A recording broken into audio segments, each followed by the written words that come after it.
Yes. Well, while we're doing our arrangements, I think I'll take the opportunity to tell you about the panel and explain how things are going to work. We have three extremely interesting panelists today. We'll be talking about political reconciliation. And let me start by introducing each of them, beginning with Noman Ben-Othman. He's the Director of Research and a founding member of the Libya Human and Political Development Forum. He's a former leader of the Libyan Islamic Fighting Group, Shura Council. Ben-Othman is a veteran of the Afghan-Soviet War. After fighting along with other Arab volunteers, he remained in Afghanistan and has a personal relationship with bin Laden. Ben-Othman publicly split with bin Laden and al-Qaeda over their targeting of civilians in 2000. And in 2007, wrote an open letter to Ayman al-Zawahiri, publicly calling on al-Qaeda to give up its violence attacks on the West and the Arab world. Noman Ben-Othman. Secondly, Dr. Robin Edward Fulton wrote his PhD on Afghan rural development, has degrees, advanced degrees from France, Scotland, and England, very internationally educated. After many years working in rural development with NGOs and the US government on the problems of violence, landmines, and small arms, he has now begun to focus on micro-disarmament and conflict transformation. In 2007, he was the lead evaluator for the Afghanistan New Beginnings program, which ran disarmament, demobilization, and reintegration programs, and he also was back in 2009 advising the UN on disarmament strategies, weapons management, and the disbandment of armed groups. Dr. Fulton is a senior fellow of the United Nations Institute for Disarmament Research in Geneva. And finally, Michael Semple. He's a regional specialist on Afghanistan and Pakistan with 25 years' experience in the two countries. He currently holds a fellowship at the Carr Center at Harvard University. As a political officer with the United Nations, he contributed to the building of the post-2001 Afghan political order, and from 2004 to 2007, served as deputy to the European Union Special Representative for Afghanistan. He's recently authored a book on reconciliation for the U.S. Institute of Peace, as well as many other articles in major publications. So the panelists, let's welcome our panelists first.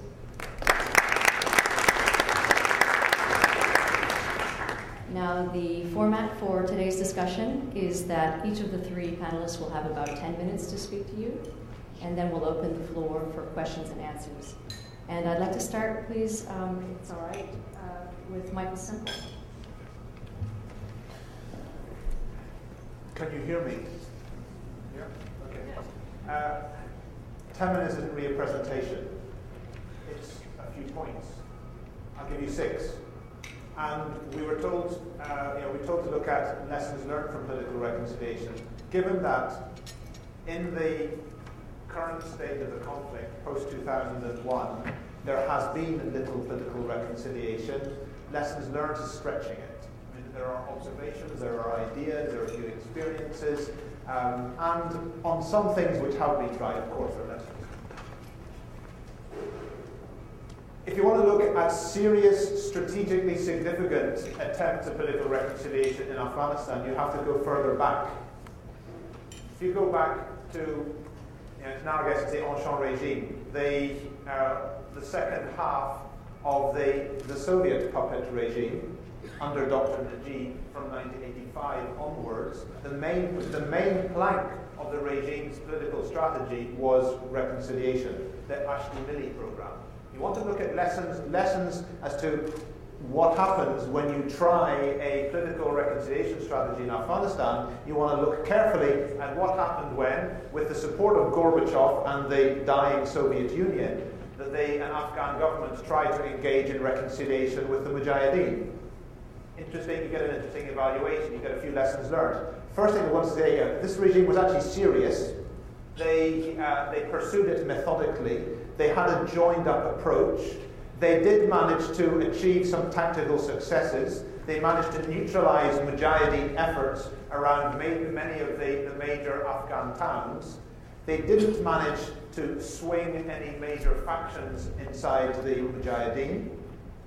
They didn't manage to forestall the competitive scheming of the different Mujahideen groups and factions inside the regime. They did not manage to overcome the problems in an unfavorable international situation, the sort of the logic of the development, the sense of the eventual victory of the Islamic Revolution, and the cut-off of aid. So, they provided you could say that the national reconciliation approach delivered a decent interval for the Soviets, but didn't save Dr. Najib from being hanged. So that's our one lesson in political reconciliation so far. The other thing is, I'd offer you observations and suggestions and ideas. I'll give you another one. I'll give you a revelation. I haven't given this one before. Secret talks are now underway. I'm always being asked this. It's the first time I confirm it. I've received confirmation that secret talks are now underway. They're not authorized by any institution in this city. They are conducted by Afghans. They are intra-Afghan secret talks. And if it's not been reported on, first of all, there is a tactical level, which is in local areas, administrators and security officials of the Afghan regime, under pressure, put out feelers to Taliban local commanders and say, what do you want in exchange for sparing us? So they trickle out ANP weapons. They choreograph the losing and gaining of posts. They offer little bits of intelligence cooperation, and sometimes it prevents them getting killed. It directly parallels the kind of cooperation that existed in different stages of the jihad. It is a form of secret contact. Perhaps our side is not in such a good position to make strategic use of it, although it's interesting to see the links develop. There is the one that I would seriously say is more significant is that there are now political contacts between people who are not isolated local officials, but who actually are sort of pillars of the Bonn establishment. Significant, strong men, faction leaders amongst the Afghans, some of them Northern Alliance, who have sent emissaries to Pakistan, to the Taliban leadership, to make general indications that we wouldn't be averse to some form of cooperation in the future if it became necessary. After all, we're good Muslims, good Afghans, and good Mujahideen. And similar emissaries have been sent the opposite direction from Taliban based in the leadership in Pakistan saying, we're going to win this, we should be all Mujahideen, you should cooperate with us. It has not amounted to anything yet in terms of major figures switching side one direction or the other, but there is a tentative political process going on amongst Afghans indicating that those who are currently on different sides of the line in the fight between the Taliban and the Afghan government and us are actually prepared possibly to cooperate. Currently, we are not exploiting these strategically or using it in any particularly positive way, but at least we ought to be aware that they're going on. That's the revelation. The other one is that the observation. This is not an ideological conflict, but it is a conflict which has ideological dimensions, which has strong implications for anything you might like to do in pursuing a political approach to reconciliation. I mean, if you really started to do a sort of a census of true takfiris who have, in an ideological or theological sense, adopted some of the teachings of Zawahiri and bin Laden, they're thin on the ground in Afghanistan, seriously thin on the ground. My personal experience from reconciliation-related contacts with commanders is that pragmatism prevails, that the majority of actors inside the Afghan insurgency are people driven by Afghan concerns, and you can list them out. But this does not mean that ideology is not important. Many of them have particular theologies which influence their politics. many of the senior figures have a sense of a struggle towards the creation of an Islamic society. Many of the lower level ones, it's very important that they should assert a moral high ground in being good Muslims and good Mujahideen. It's not at all the same as being takfiri. You can, of course, get another, so a local equivalent of takfiri if takfiri is about deciding that all others are collaborators and infidels. I mean, there's a whole swathe of Afghan society who would consider everybody in this room to be an infidel. And many of them are not sworn enemies or inevitable enemies. There are ways of coexisting with that. The point is that although there are some actors who are driven by ideology, there are many who are not. But the bulk of actors who will act pragmatically and have been proven to do so have ideological considerations when they're working out what to do. And anybody who wants to sort of to choreograph things that they'll do the right thing must pay attention to their ideological concerns. Then, I'm not going to say much about what's happened in the reconciliation program so far in this regime. In other words, not an Najib's effort. The attempts post-2001, because they've been non-serious, non-strategic, have not been pursued seriously by the partner of the Afghan government. I've written about it. I've got some empirical basis for this. A lot of this is to do with grabbing resources, being seen to do something. And so far, although it's very much back on the agenda, there's little indication yet of a commitment to change it strategically, to do something very different. When you take those limitations and even look more broadly, you can say that even in the more sincere efforts, that they seem to have got stuck at a similar level to what happened with Dr. Najib's efforts. Of course you can, there's a limitless supply of foot soldiers for the insurgency, and it is possible to attract some insurgents, some foot soldiers into a reconciliation or reintegration program. However, cracking into the political leadership is very different. No major figure or faction inside the leadership has seen fit to engage seriously in any of the reconciliation efforts, although some seem, in the realm of quiet talking, some indicate that if it went right, they might not be completely averse. So finally,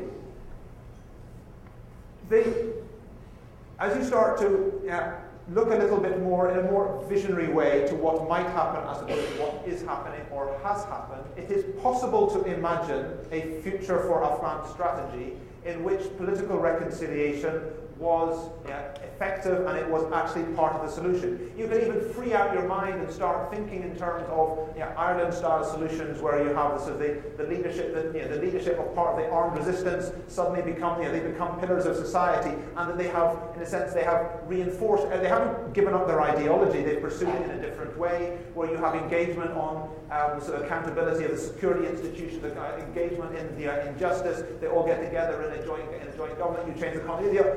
The big things for political engagement, it's not impossible to imagine this, and when you sit down with Afghan actors on different sides, that these things are on the lunatic fringe at the moment, but not inconceivable, but we're a long, long way off.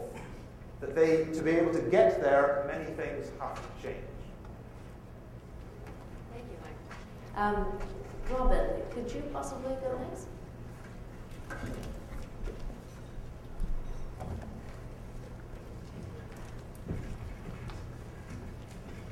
I'm coming up to the podium because I'm a great believer in the hat as a visual aid. And I'm going to start at the south with a very beautiful Kandahari hat that was given to me last January, and I will move further north as we speak.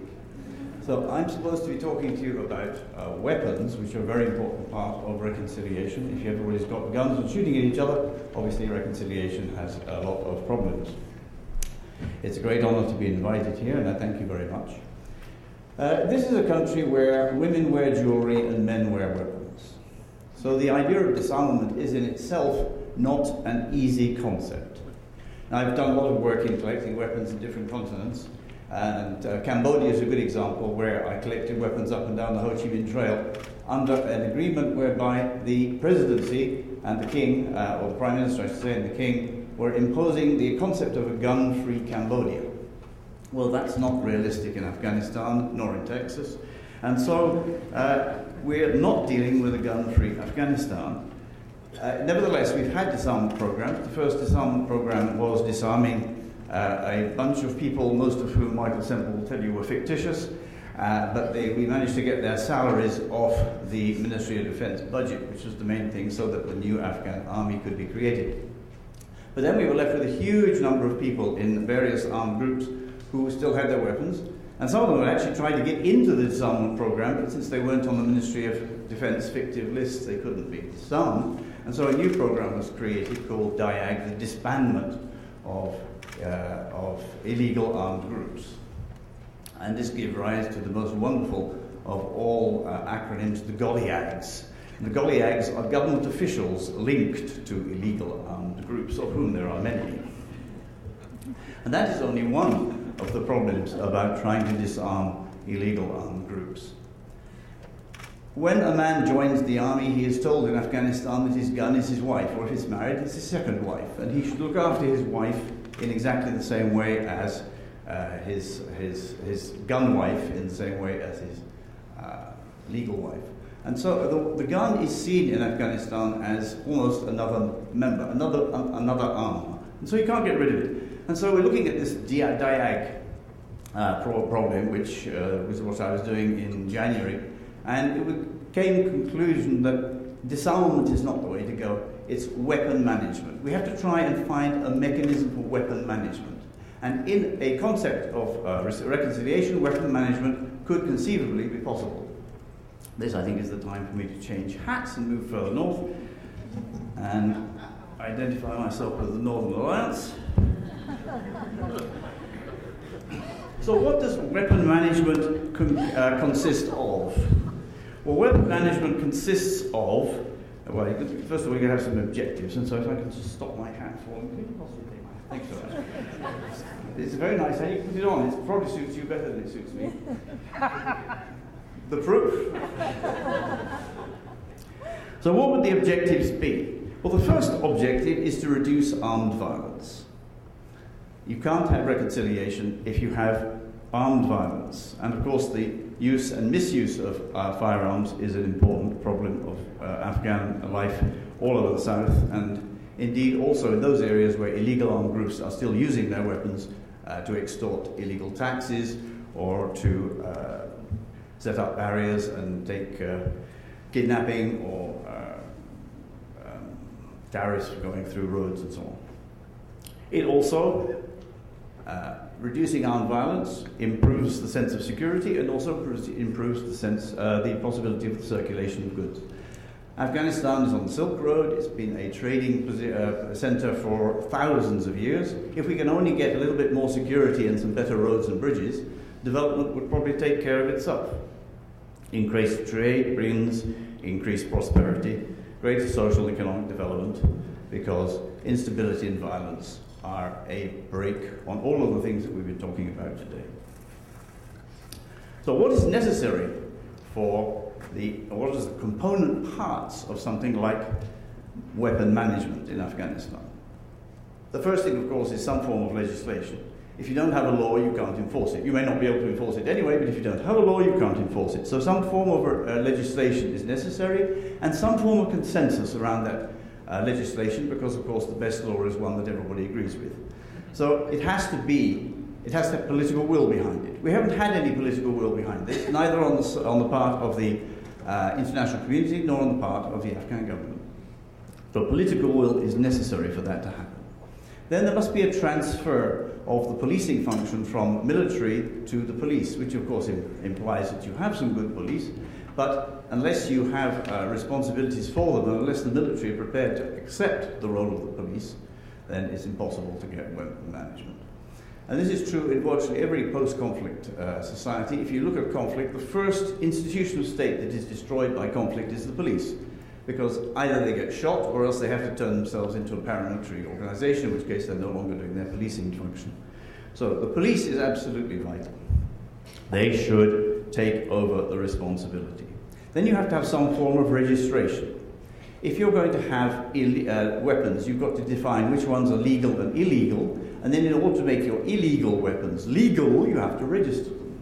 Then you collect up the other illegal ones. So you have roadblocks, and if you haven't got a registration document for your gun, then it's obviously illegal. But how do you do registration? Well, registration is not done by a national database, because a national database implies that you have data, but the data can only come from the local district or indeed from the village. And so I believe the fundamental aspect of this is that you put responsibility back into the village, so that if young Michael Semple wants to have a gun, he has to convince a local elder, and he has to convince the local chief of police. And these two people sign off on his good morality and allow him to have a gun. And then it would be nice, though probably impractical, that his spouse should also sign off on it, because if she's the first victim, if he has a gun and if he's a violent person. But certainly, pushing it down to the local district is the key. And one of the problems is that with a centralized approach, which is one of the things that has been bedeviling the whole of the Afghan issue, centralized approach implies that people are going to put vast amounts of money into computers in a Ministry of the Interior in Kabul. And, well, we know it's garbage in and garbage out. And actually a lot of the money has been spent on creating completely useless databases because the data isn't good enough to put in. It's also extremely difficult to know how to put in the database for somebody like Abdul Khaber, because as soon as he's translated into English, he could be spelled with a Q or a K, an A or an E, and Abdul could be spelled with an O or a U. I've tried using these databases. It's just impossible to find who is who. So the essential thing is that it should be licensed at the local level. So we're going back to decentralization, the community development councils, the NSP process, giving responsibility to people at the local level.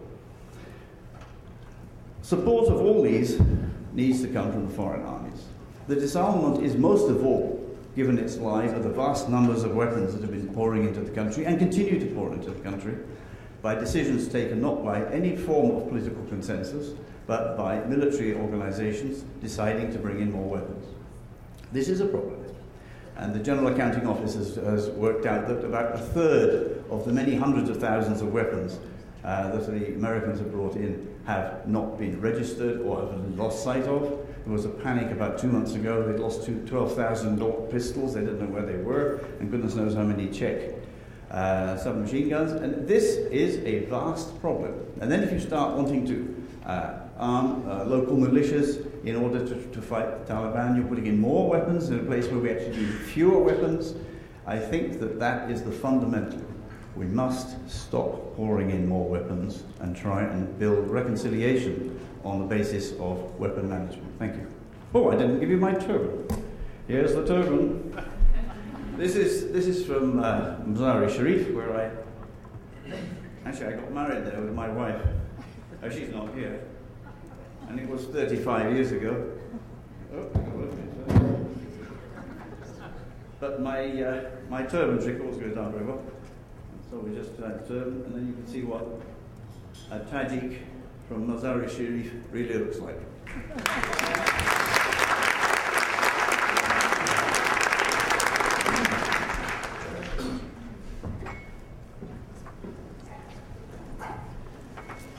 First of all, I would like to thank the organizers and the audience, and I have to thank the Homeland Security Department, because they're controlling the gates, who gets in and who gets out. I'm sure most of the audience, they are familiar with the Hollywood actor Harrison Ford. I can remember there's a movie when there's like a situation, the Air Force One being hijacked, and he's acting like the President of the United States of America. And the hijackers, they're willing to negotiate with him or whatever. And I still remember he said, talking to his daughter, if you give a monster a glass of milk, he will ask for a cookie. So, why I'm saying this, because most of the countries, even in the international level, not just in the national level, they're afraid of, like, when they're going through the negotiation or reconciliation with the terrorist groups, which is completely different from like Taliban or any other groups, even Hamas or Hezbollah. I'm talking about jihadi-based groups. They're always thinking of, okay, if we're offering them like a glass of milk, is there any like surety they're not gonna go further and ask for the cookie? it's really a very serious issue. That's why I still call it like the managing of jihad. It's not like political reconciliation for these issues, the insecurity, and as well because there's no politics, in the Middle East area, if you like, there's no a real political process there in terms of like democracy or even open society or whatever. So like to the political participation level, it's in its lowest level. So when you start to launch this kind of the process, talking to the enemy, which is like known as in the West, always you'll start to think, okay, what's on the table? What's for me on the table? It's going to be like this. I'm going to use the experience with like the Islamic Fighting Group, the LIFG, and the Libyan government, which is something incredible to happen. And I'm still myself, I can't believe it worked out, because it's. Let me first, if you are not familiar with the LIFG, what's the meaning of the Islamic Fighting Group? Because everybody knows when you talk about jihadi groups, they talk about, or they start to think of Qaeda, which is a completely different story. And maybe this is the fault of the academic level and the journalists themselves, so they put everybody under one tag and that's it. The Islamic Fighting Group, initially it's been founded just to achieve one aim, which is national, in Libya, to replace the Libyan regime and to establish Islamic State. So it had no intention whatsoever like to go global and involved in any international jihad, like the idea which is like in the religious market now. And it used to run 17 stations worldwide in the mid-90s. Not Libya. That means like I still believe like even Qaeda, and it's something beyond its capacity. I mean, by 17 stations, it's like 17 countries. There's the presence of the Islamic Fighting Group, mostly in the West. And Bin Laden himself, he's etching and he's desperate to get his hands up on that like infrastructure, if you like, especially because it was in Europe. And I think that was a genius work because nobody felt the presence of the Islamic Fighting Group at that time. That's why they were there and they're very active. But because there's one rule, don't break the law. When you live outside Libya, don't break the law. That means don't interfere in any like local issues in the country which you are resident in. So this is the Islamic Fighting Group, and I think everybody should know, if you follow the media, they are not part of the Al-Qaeda campaign, and it's always against Al-Qaeda, against the Egyptian jihad since the early 90s. I think it should. And one more thing, Mullah Omar himself, the leader of Taliban, he used to call one of the leaders of the Islamic Fighting Group, known as Abu Mundir Sadi, which has been captured by the CIA in 2004, and then he's handed to the Libyans. He's called him Sheikh al-Arab. That means like the leader of the Arab. Not Bin Laden, neither other people from Al-Qaeda. He used to call him Sheikh al-Arab. So how it happened, like to bring the two enemies, like the Colonel Gaddafi regime and the Islamic Fighting Group, and if you take an account, like there's 3 attempts to take him out, the Colonel himself, and it's just it happened, it doesn't occur. It's not because of the war of the Libyan security service, and they're aware of that. It happened, coincidence, for technical faults or whatever. So it starts when Saif al-Islam Gaddafi, which is Colonel Gaddafi's son, he started to think about, I think because he's open mind and he's spent many times in Austria and London, so he started to think about other things which is like beyond the security, because I believe, I know him personally, it's the security service can only provide negative security, especially in the whole Arab world. They don't know and they don't understand what's the meaning of positive security. Always they focus in negative security, which is mean like try to like the absence of like a threat or whatever. But they don't understand what's the meaning of like peace building. It's not there. The idea of peace itself. So it was something unique, especially for me, because at the time I can't go to Libya. it's like since 19 years. Because I was wanted and my name, it's all over the place wherever I go. Just, I think last May when President Obama, he was in Egypt, it happened, I was there in the conference in Alexandria, and it's just coincidence. It's like how to protect civilians in a war zone, and I get arrested in the airport. And they start to ask me, is there anything has to do with President Obama's visit to Egypt, because I'm there, you know? So I direct them, just if you would like to investigate more further, just go and arrest the whole conference and the people who invite me, and then you figure out why I'm here. Anyway, so we start the process, and for myself, just under one condition. I said to him, I need to talk to the prisoners themselves, because they asked for me to be there in Libya. The Islamic Fighting Group members, including the leaders, I said to him, yeah, I agree to go there. It's worth it, even if there's like a high risk. But just how can I get there? Even I haven't got any documents at the time to prove like I'm Libyan.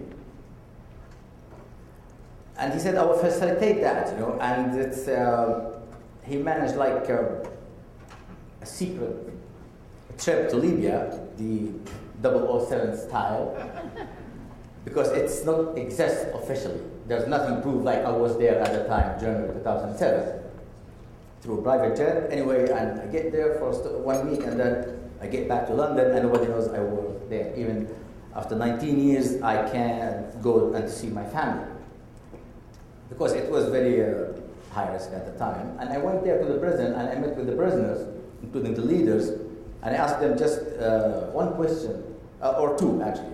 Are you really happy to go through this process like reconciliation, and there's no pressure or there's no like force being used against you just to accept the deal? They said no. The second thing I asked them, are you really accept me to participate? Because they used to be my colleagues. You know, we fought together like shoulder to shoulder in Afghanistan 20 years ago. So we trust each other exactly, and we know exactly what kind of relationship we have together. And they said, okay, yeah, we accept your participation. And at the time, I believe it was like breakthrough in the let's say in the eyes between the government and the Islamic Fighting Group, because it was very poisoning relationship. Taken into account in 96, July 96, 1,200 prisoners they were killed. Muslim prison, and still till now it's open investigation. Most of them, they were members of the Islamic Fighting Group. And they said yes, and they said to me, we believe your presence here, it's really a good sign, and that means, especially Safe Islam, as I said, Islam, he is genuine about his effort, and it's gonna, yeah, we will take our chances and let's start. Then there's other problem for me, how I'm going to participate, and I have no position in Libya. I live in London, and it's been like 19 years, and I have a lot of enemies in security service themselves. So I'm sure most of them, they don't want to see me there. And it's something funny here, the first time when I went to see the prisoners, it happened to be like a security facility, which is prison. And I don't know if it's like a good sign, like they trust me, or it's a signal like you should be here as well yourself, you know, because it's unusual to get inside the prison itself for security reasons. And yeah, it's a very long story. I can't go through all the details because it starts since 2007, during 2007. But I think there's a lot of lessons which you can draw out of it, because it's unbelievable to happen. First of all. The relation between the two parties, it's completely negative, and there's no room for talk or accept each other from the two parties. They've been involved in a battlefield for like more than 10 years. People get killed from the both parties, and especially here, and I think it's one of the main lessons here. The security service or the security sector itself problem in the Middle East. It's one of the main obstacles, because I think it's not just in Libya, it happened like this, maybe because of the Cold War or whatever, and they didn't understand. It's like it's gone. It's part of the past now, the Cold War, but they still insist because I believe most of the people, they've been trained, they built their career based on that period to be tough. And they are the protected, and they always would like to feel everybody needs the service. So despite like Dr. Saif al-Islam, which is Colonel Gaddafi's son, he was the initiator and it's under his sponsorship. But from the beginning, there's a lot of people from the security service. To be fair, I do understand their fear. They don't trust the group at all. Zero tolerance, and they don't trust them at all. And the group themselves don't trust them. But the problem is when they start to try to sabotage the whole process. And once I can remember, I can mention names. One of the top leaders or the key figures in the security service, he met with the president when he recognized it's going to happen, whether he liked it or not. And he told them, okay, I do respect you if you accept the offer and involve in the negotiation with the government, but I will respect you twice if you stick with your old ideology and don't follow that. So just he would like, I don't know if he would like to provoke them or whatever, because he knows exactly the ideology behind what happened there. Then we start the negotiation. There's a lot of problems here, but I can't say, I would like to mention a few things I would like to share with you, which is there's a cycle of conflict. One of it's the relationship between the two parties. We can't go further unless we need to sort out this problem, the relationship, because they can't talk together, because in the committee there's a lot of people from the security service themselves.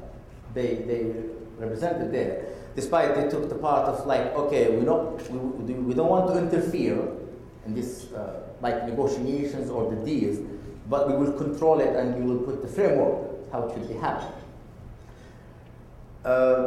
It took us like a couple of months just to get everybody to start to get to each other, and because they don't used to see the prisoners involved in terrorist activities, they talking to them and they disagreeing with them. And they said yes or not, and they start to discuss about certain issues had to do even like social issues, social justice, development, you name it, human rights. A lot of stuff which is unbelievable. Myself, I still like, I can't believe it happened. But anyway, it's possible and it's doable. Despite first time it's like mission impossible. It's not going to happen. The second thing, it has to do with values. We have a problem with values because the problem itself, it's being defined based on values from the both parties. The Libyans themselves, it's not just a normal state. Libya, it's a revolutionary state, and it's been built based on this. So by nature, they have a lot of concepts and ideologies themselves which against any Islamic movement, whether the Islamic fighting group or not.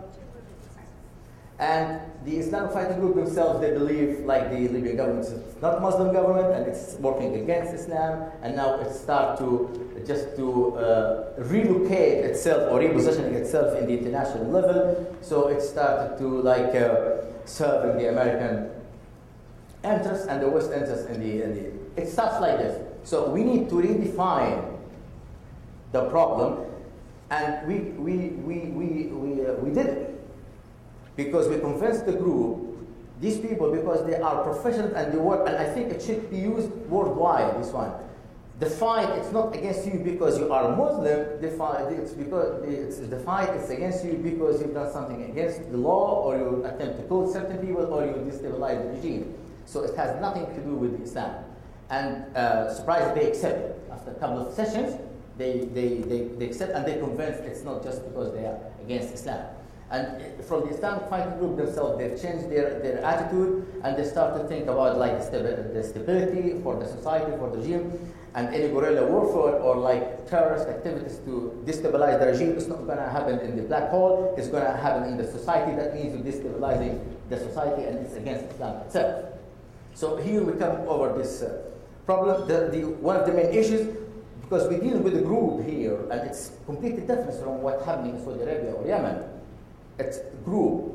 So we need to reposition the leaders or empowering them to take control over the prisoners, which is members of the fighting group, to make sure when we reach agreement after which just happened just 2 months ago, the other members, they will follow the leaders and they say, okay, we will accept the deal.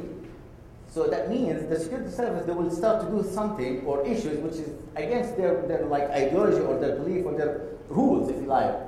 So even, yeah, they give us a chance, and at the end of the day, the Islamic fighting group, they managed to take control of the prison, and they established like a hierarchy and chain of command. So yeah, there's no time for that, and that's it. Thank you very much. Thank you very much. I'm going to draw you as the chair and ask the first set of questions that are somewhat related to each other, although not directly, about the political context of these sorts of efforts to reach political reconciliation. Michael, I wanted to ask you, you made the statement that there were contexts going on, low-level talks within Afghanistan, and looking at the broader history of many different kinds of conflicts where there's a studying of negotiations, isn't it always the case that there are talks that are going on? Isn't it almost always the case that at some level it's not really true that we don't negotiate so-called with terrorists, that actually low-level talks are very common? And it's, you know, in a sense, wouldn't it be surprising if it were not the other way around? The reason that I sort of made this revelation was that a lot of speculation has gone on over whether there is an international track to engage with the Taliban. And, and the reason I said, obviously I talked to a lot of people who always say, is something happening?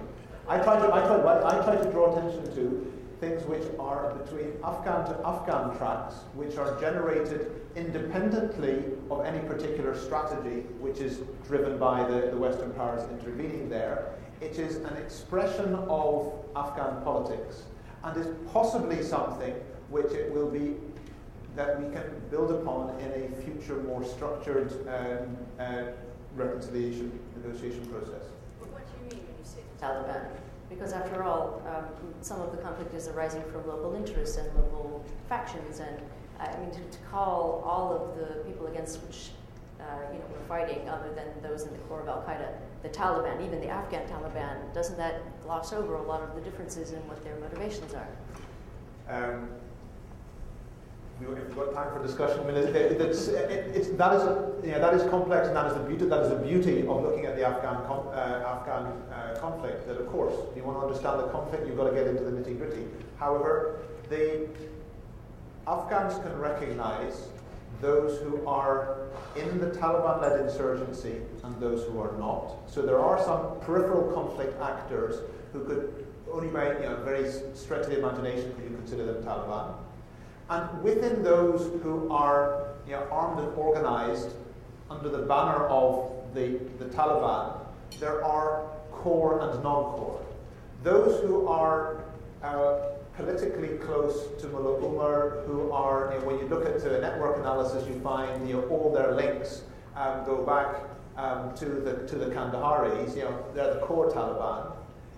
Those who are, their faction has got one seat on the Quetta Shura, but they're not actually from Kandahar. Those are Taliban, but non-core. What I say about there being a process of an unacknowledged intra-Afghan process of dialogue ongoing, I mean between people who are outwardly are non-Talib. They are sitting. They go easily to Kabul. They go and visit the presidential palace when they want to. They've got relatives and patrons and clients who are embedded inside the security forces of the Kabul regime. So you've got these people on the one hand, and people who are fighting under the Taliban banner on the other. Those contacts exist. Currently, few people are aware of it. It's not being used, and nobody is sort of said working out how to use it strategically. But thinking ahead to this idea of is there a scope for a reworking of the intra-Afghan political arrangements and more people coming into the fold? The fact that these kind of things are going on should not just be a threat. Oh my God, the regime is about to collapse, and therefore they're opening up options. That's when you look at it, counterinsurgency-wise. You look at this is a threat. How can a threat actually become an opportunity? That if you're going to try and get something going, which is bringing more people into the tent, the fact that they're doing it themselves would be a hopeful indication. Thank you. Very interesting. Robin, I was wondering about, this is a fairly basic question, I think, but the thing that occurs to me when you're focusing on the means of violence is that particularly in a context which you described yourself as one that is completely flooded with guns and very much focused on a gun culture, aren't the very people who are most likely to give up their guns the sorts of people that we don't want to be vulnerable to the others? Well, in a gun culture such as Afghanistan, I think that you cannot deny that there is a tradition, especially in the South, but in general terms, for those who can afford it, that a man has a right to a gun. But there's no tradition that a man has a right to a submachine gun, or to an anti-aircraft missile, or even to an AK-47 automatic rifle. So the definitions are important. And then you can say that he has a right to a gun with which he can shoot at a wedding, but he doesn't need 15 guns. So I think those are the negotiating steps around which you have to build a consensus. There's also the problem that, okay, so they register one gun, and everybody knows that up in the mountains he's got a stash of weapons, but nobody knows quite where it is. Well, when you're doing disarmament, and when you're doing destruction of weapons, you're not, unless you're very naive, you're not thinking that you're really collecting up every weapon or destroying all the best weapons. What you're doing is creating a culture of peace or relative peace, whereby people are no longer using weapons in a military sense.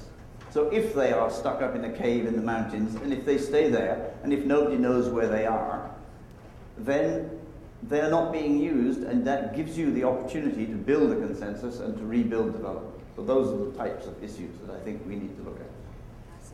And my last question to Mr. Ben Osman.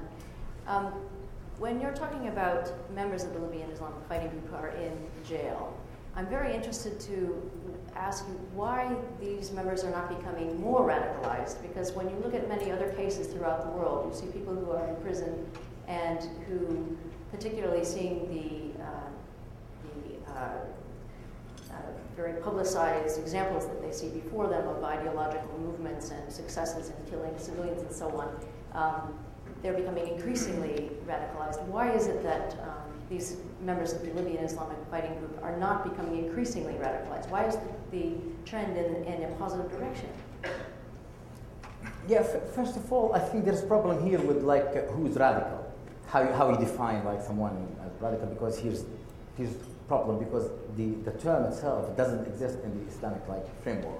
It's a real problem, because you can define the Muslim Brotherhood as a radical group, despite they believe in the democratic process. But in certain issues, they're still radical. Yeah. But anyway, for the Islamic Fighting Group, because at the end of the day, I believe the way how it's being built, and the leadership, all the leadership, they are they graduate from the university. They are from the middle class. And the group itself, it's being built based on one national aim, just to change the regime. So they understand when they recognize, okay, mission failed.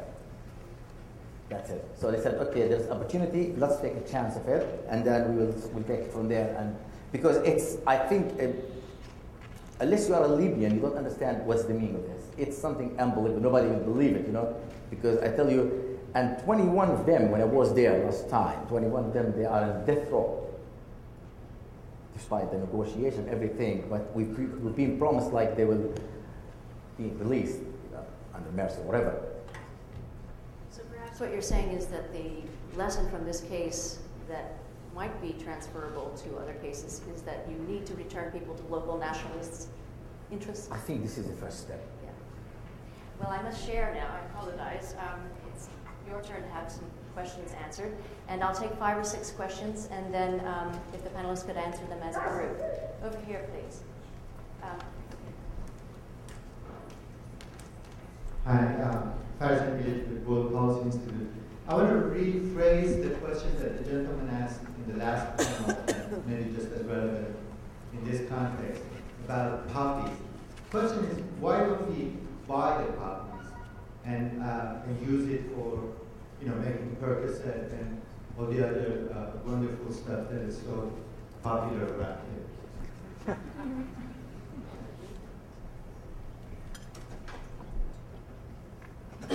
Yes, okay. Here, please.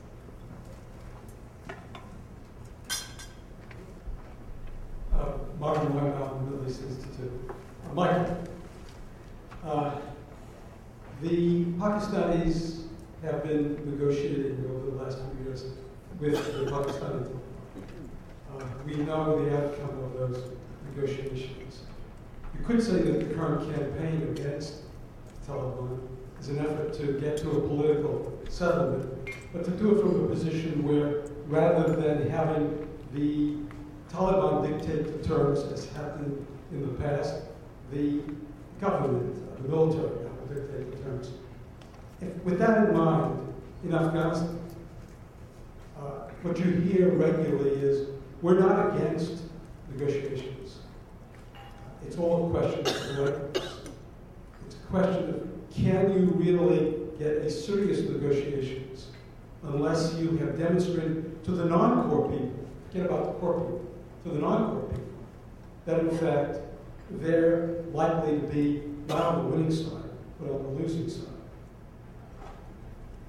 There was a hand in the back, please.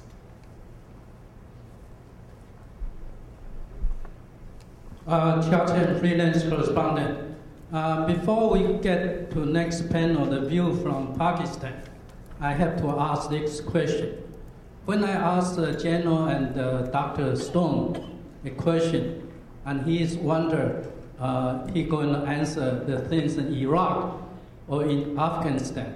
Now, I just asked what happened to Afghanistan. We have this detention policy, de-radicalization, and the economic development, and the political reconciliation. Those are tactics, but we never know what they want to accomplish. So my question is this: what do we want to accomplish in Afghanistan? That means the policy. I think this. Yeah, that's the question. That's just one question. So what's all the program want to accomplish? What do we want to accomplish? Okay, and one more from this side, maybe? Yeah, it's a question for each of the panelists. Michael, to you sort of gestured at some of this during your very good presentation, but to what extent do you think the Haqqanis, Mullah Omar, Gulbuddin Hekmatyar have moved further away from a negotiating stance, partly because they've sort of imbibed the ideology of Al-Qaeda? And to Robin, you also, I think, implied some concern about arming tribal militias, a very common view, a very common idea in Washington, D.C. right now, when one of the great successes that you were involved in a sense, was the DDR program, the disarmament program in Afghanistan. So are we sort of going to make the same set of mistakes, arming a new set of warlords potentially? And finally, to Noman, I just wanted to ask you about the thought processes that went into your open letter to Ayman al-Zawahiri, somebody that you've known fairly well in the past. I mean, why did you write an open letter directly criticizing him, and what was the outcome of writing that letter? Panelists, would you like to answer this list of questions? Or some of them anyway? Well, let's get Michael going first. Okay, well then, let me pass on copy. I'll do poppy. Yeah, go do poppy. Well, you could just say they currently grow lots of other things apart from poppy at the moment. We'd like that to stay the situation rather than persuade everyone else to grow poppy. Marvin asked me asking whether one can see the sort of rationale of military operations to try and change the terms of any putative bargain and get the messaging that you're not going to be on the winning side. I think any practical proposal for incorporating serious political reconciliation as part of the solutions in Afghanistan has to accept that this is not just a pacifist approach. It's not that nobody's thought of it. Let's set a date and a time, go there and talk this one out.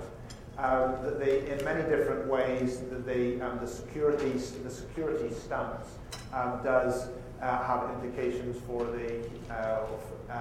for what happens in negotiations. And just in one very practical way, that I can say my own conversations with Taliban commanders are very, one of the things that one talks through is not even saying that they're on the losing side, but just talking through that, we've heard all the propaganda about you winning, but you're not, are you?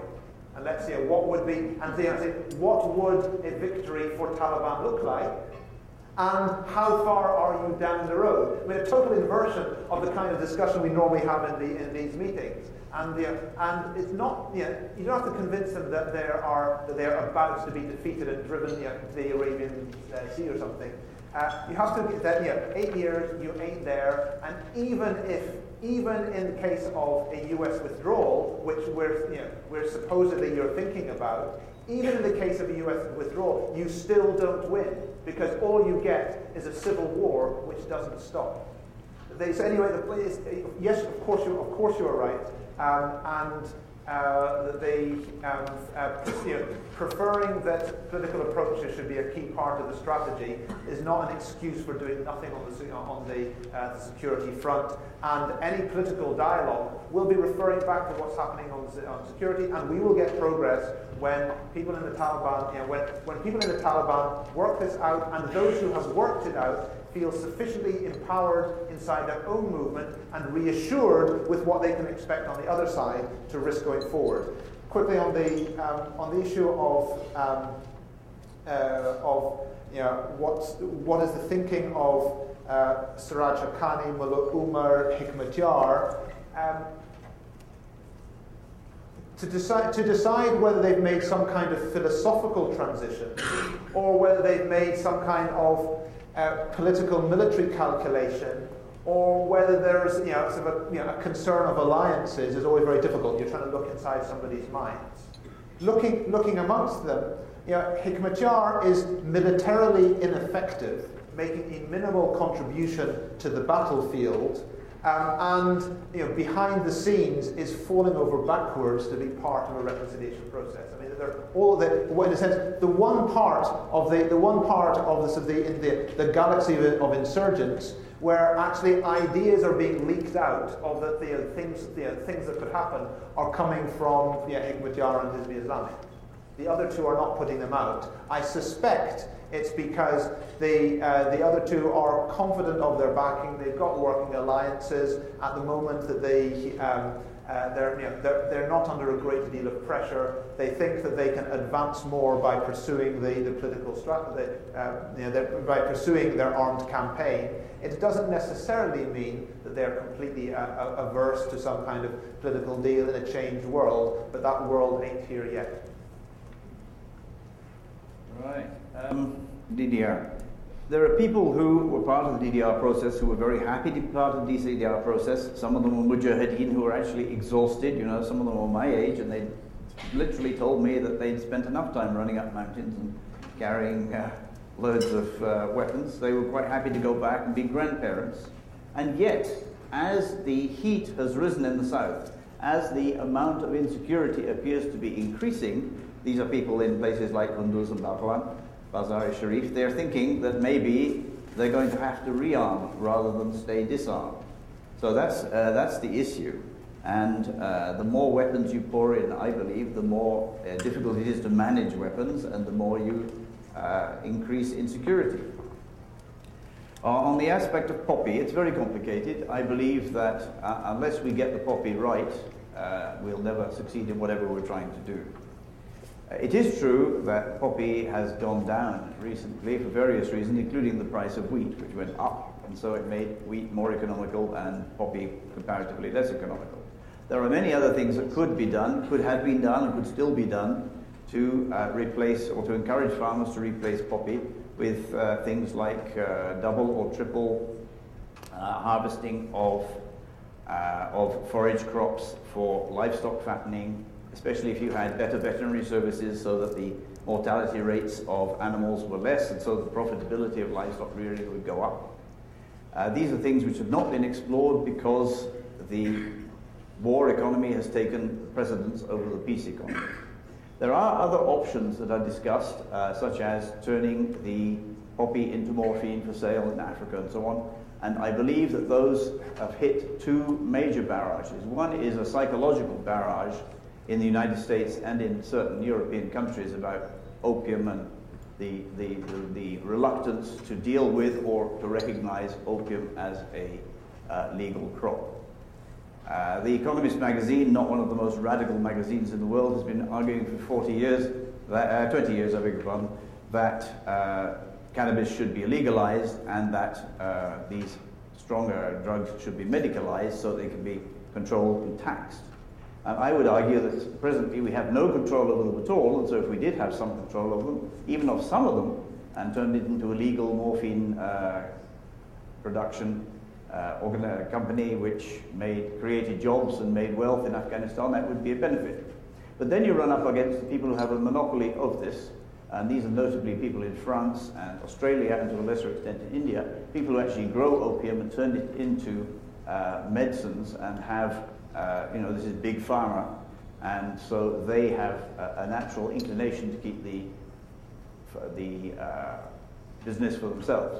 And time and again we do find this, that international policy and the relations of the United States or other governments with countries overseas are in fact dominated by the influence of one or two commercial companies who don't want to threaten their own hegemony. That's a way of life, and we also have to live with it.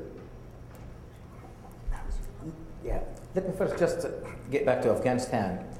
I think just we should know first of all, when you fight against any insurgency in any country, in terms of military tactics, if you would like to win the war, you need to counter, there's equation, you need at least from 25 to 20 personnel from military, soldiers, for each 1,000 from the population. And Afghanistan is 32 million. Just imagine how much soldiers you need there to win the war in terms of from a military perspective, which is, I think, it's underway. So I believe United States of America need to redefine what's the aim of this war there. I believe it should be like just to convince Taliban, yeah, maybe by force, I have to say that, it's a war, they can't win the war. They can make progress tactically, but they cannot win the war. This is the only thing to bring them back to the table than to split them from Qaeda. Because a lot of people, they start to ask, because now it's a chaos. It's very messy, someone need to clean that mess, I believe if the allies now, including the United States of America, they withdraw from Afghanistan now, the problem is not Taliban.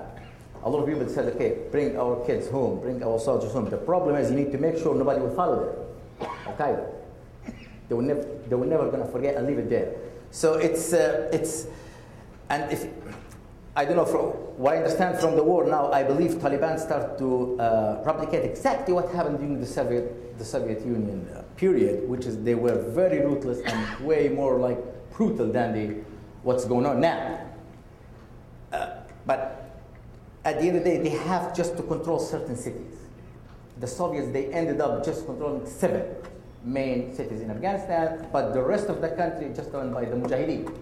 And here, it's just the other way around. The people with their guns and very modernized machine, they've been like under siege themselves, despite it appears, no, they're fighting there and they're liberated. But you will end up, if it goes like this momentum, I think the Americans and the allies there, they will be isolated in certain like urban areas in Afghanistan. If there's any urban areas there, they will be there just fighting to protect the cities to fall in the hands of the Mujahideen. Because I heard like Al-Zawahiri, he is insistent, and I believe still the Libyan project in Al-Qaeda, he's still himself running the whole show, not Abu Layth al-Libi, which is I think I expect most of you heard of him, But I'm sure about this 100% certain. Like Al-Zawahiri himself, he is the head and in charge of like the Libyan project, to connect it with Algeria and then to take it from there. And to do that, he was very sure and very careful. He don't want to involve in any arguing or debate with any Libyans, including myself. So he played very cool, and they were desperate to recruit some like members or ex-Shura Council members in Europe. And then they will take it from there, and it's failed. So it was one of the main motives for me. I would like to provoke him and to make it clear to the world, like it's there is no link and relation between the Libyans, especially the Islamic fighting group, and Al-Qaeda and Al-Zawahiri. And I started with something and I finished with the same message to him. He was wrong, always wrong. I started with like meeting in Kandahar near 2000. I told him exactly what's going on now.